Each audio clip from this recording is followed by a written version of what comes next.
কি অদ্ভুত তাই না?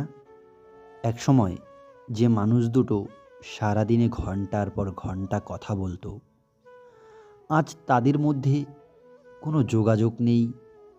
যারা একটা সেকেন্ডেও একে অপরকে ছাড়া থাকতে পারতো না, আজ তারা বহু বছর হলো কথা বলে না।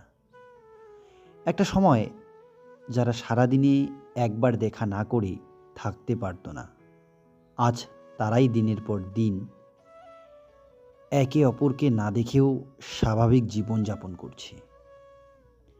একসময় যেই মানুষ দুটো বলেছিল, আমরা একে অপরকে ছাড়া থাকতে পারবো না, আজ তারাই চুপ হয়ে গেছে। যোগাযোগ নেই, দেখা নেই, কারো মুখে কারো নাম নেই, শুধু জমে আছে একরাশ অভিযোগ। আসলে এই দুনিয়ায় সব কিছুই সম্ভব, সব কিছুই পরিবর্তনশীল। অতএব অহংকার রেখে কোনো লাভ নেই। তা সেই কোনো সম্পর্কের ওপর হোক, বা টাকার হোক, কিংবা প্রতিভার।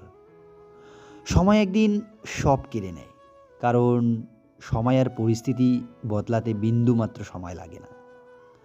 আর সত্যি বলতে, সময় আর পরিস্থিতি মানুষকে সব কিছুর সাথে মানিয়ে নিতেও সাহায্য করে। আর আমরাও মানিয়ে নিচ্ছি, হয়তো ইচ্ছাকৃত, নয়তো অনিচ্ছাকৃত।